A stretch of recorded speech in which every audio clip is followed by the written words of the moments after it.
Ako'y sinaktan. Hi guys, good morning. So mag-back to work sa punta guys. Nang-arrange ba niya mga balikin? Arrange limpyo. Mura nang trabaho guys. Basta at daw nakas trabaho. Ini rin ang balik-balik akong trabaho. So dili karilit ang dili sales lady ani guys.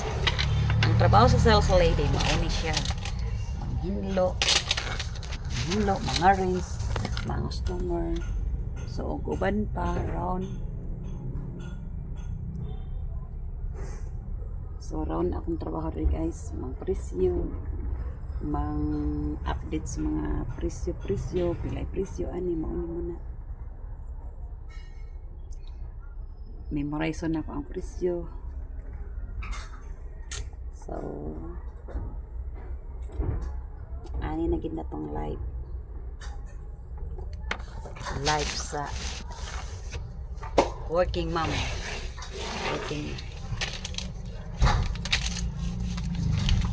Inlo ana ba siya. So kanina siya guys. Kanang plastic siya nga paper plate. Pero ini mo ibutang ang paper plate sa so awiran din mo diri. So di na ka maglisod og kaon. Sorry. Imbra na siyang ipasok diri ani. So ready to eat na rin ka. Diba? So doon siya color.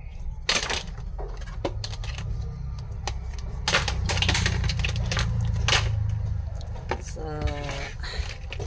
padayon lang gyapon pag guys, go sa buhay. Ditang surrender sa life, sa mga hamon ng buhay. Tuloy ang laban. Sana all. Bisag buat tay kalaban guys, tuloy na gyapon ang laban guys.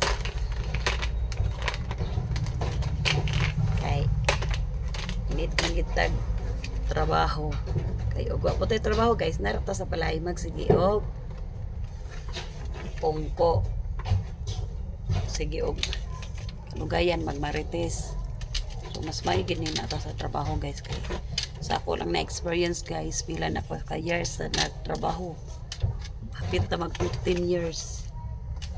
So di ba buntag lakaw gabi uli o di wala na pa time magmarites. So dili ko marites. Ana nga siya. Mas nindot yun nga nakatrabaho karon. Di ka apila ng mga marites pa magtapok lang magsimarites ana. So kaning inyong lola ganda trabante man ta hala padayon sa unsay nasugdan igang man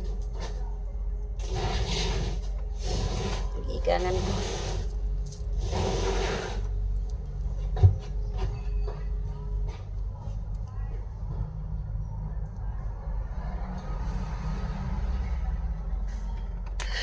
Suluag pa kini guys. Hinoon tulo man mi nga nagkuan ani naghinlo among gitabangan para madali ka man. Tuloy ang laban. Laban. Di ba daw sa nina? Mabulingan. Pero okay ra. Wait, kangkang naman pada sa kamera. Nakatikangkang naman tanis sa kamera ani.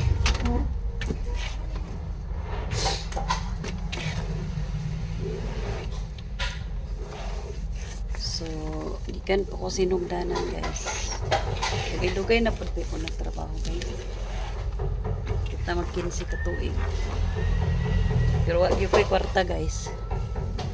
May natigong. Tuwa natigom sa baba. Tuwa sa eskwelahan dito natigom.